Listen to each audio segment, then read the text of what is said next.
I haven't had a winner all season. Listen, Yeah, you need it. Massive headline fight. Pains me to bet against my club, This should be another absolute cracker. but at the end of the day, we're rubbish.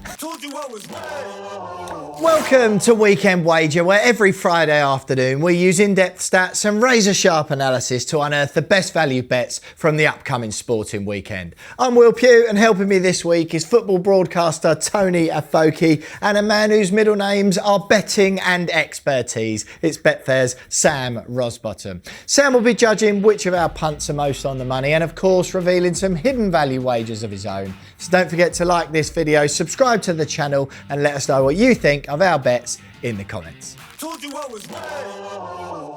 Right, gentlemen, only one place to start this weekend. The biggest game of the weekend. Sam's beloved Manchester City host Liverpool on Sunday, 4:30 kickoff. Not quite the title decider that it once was. Fourth plays first here. And look, City beat Newcastle 4-0. Me and you were there, Sam, at the Etihad last weekend for that. Absolutely brilliant performance. But then the big collapse at the Bernabeu. They crashed out the Champions League this week. 3-1 defeat, Kylian Mbappe hat-trick. Tony, what are you saying for this massive game? As you said, it's not the game that it's going to be and that we've seen recently, but I'm going for Alexis Mac Allister to be fouled 2 or more times. That's at a price at 7-5. The reason I've gone for this is Mac Allister's been fouled 14 times in the last 10 competitions and also fouled 11 times in the last 6 Premier League starts. So if you do the maths there, it's practically twice in a game. So yeah, he's going to be going up against Nico Gonzalez as well, who's a massive physical presence, and that City midfield who just don't have the legs anymore. No, exactly that. I mean, you and I, Sam, as we mentioned, were at that game last week, and Gonzalez, Pep Guardiola afterwards was almost embarrassed that Marmoush had scored a hat-trick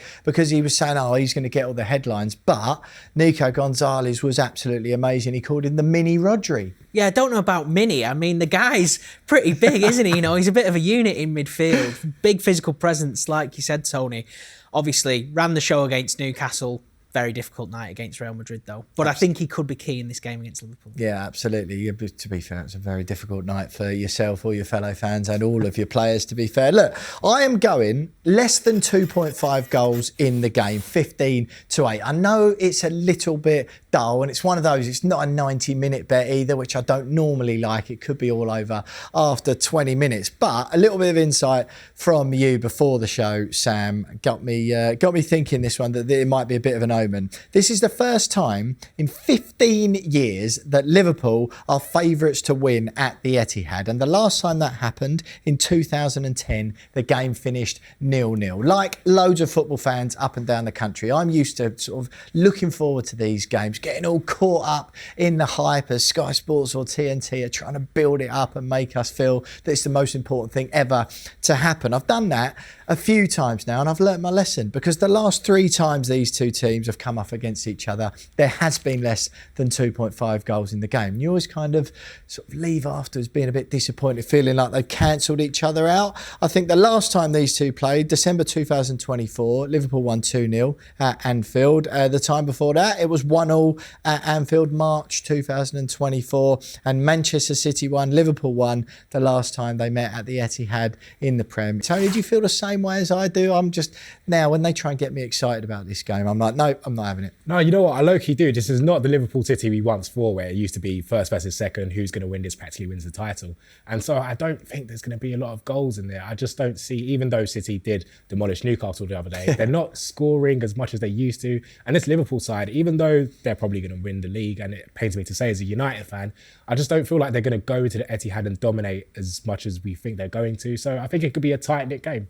Yeah, absolutely, mate. Right, Sam, we've got Alexis Mac Allister to be fouled 2 or more times at 7-5, and I've just gone less than 2.5 goals in the game at 15-8. What are you saying, and what have you got for us? If I have to pick one, Will, I'm going to side with you. It pains me to say it because obviously we don't want a boring under 2.5 goals game. But I haven't had a winner all season. Listen, Yeah, you need it. If it's City 2, Liverpool 0, then I'm on board with it, absolutely. But yeah, I can see this one being tight. As you've mentioned, you know, over the past couple of seasons, they've cancelled each other out. So wouldn't be surprised if the same happens again. Looking at some other selections, now if he plays, Erling Haaland to commit 2 or more fouls at 7-2 is a big price for me. He's committed 6 fouls in his last 3 league games, which is more than any other City player. It's just that knee injury, though, It isn't is. it? He limped off against Newcastle, didn't he? Yeah, he didn't even take his wash bag to Madrid with him, you know what I mean? He was never getting on the pitch, was he? So that's if he plays. Another one I do like, Luis Diaz to be fouled 2 or more times. 13-8. He's been fouled 6 times in his last 3 Premier League starts. Looking at who he could be coming up against as well at right back for City, Kusanov had that disaster, didn't he, against Chelsea? Didn't try his first name, did you? Played for your team, he didn't want to try his first name. Did you say it? Yeah. Abdul Kadir? Yeah, okay. Perfect. Yeah, That's his name, yeah. Since then, though, look, I do think he has grown into the shirt, if you like, but he has committed 6 fouls in his last 4 in all comps. Could be one of the key battles on Sunday, him versus Diaz, and I can see Diaz being fouled twice. Absolutely, mate. Look, don't forget to let us know what you think of our bets in the comments, and if you're having any wagers on the Premier League this weekend of your own. Told you I was right. Okay, gentlemen, match number 2, the David Moyes derby, the last ever time Everton will face Manchester United at Goodison Park. Saturday lunchtime, 14th plays 15th in this one. The Toffees beat Crystal Palace 2-1 away last time out to continue that absolutely spectacular start to his second spell in charge of Everton for David Moyes. But his old club, Manchester United, what would they wouldn't give to have him back now? They lost 1-0 away to Spurs last weekend to continue Ruben Amorim's woeful start. Tony, you are a Manchester United fan for your sins. Your team have been awful this season. What are you thinking generally, and then what are you having for this game? Yeah, we've been absolutely woeful to watch. So what I'm going for this game is Everton winning at half-time at 21-10. The reason I'm doing this is because Everton have been winning at half-time in 4 of their last 5 games, and it pains me to bet against my club, but at the end of the day, we're rubbish. And United have failed to score in the first half in 15 of their last 16 matches in all comps. The only goal that they scored was a first-half penalty in the 3-1 loss to Brighton, which was in January. That is not good, is it? It's absolutely terrible. What's going on though? I mean, is it Amorim? Is it the players? Is it the owners? Is it Ineos? Is it Jim Ratcliffe? Is it a bit of everything? It's a bit of everything, but what we're seeing on the pitch right now, we're 15th. Whether we like it or not, we're 15th, and that's on the players. The players are the one thing that hasn't changed over the years. So we need a complete revamp. Yeah, would you have Moisey back? Of course not, no.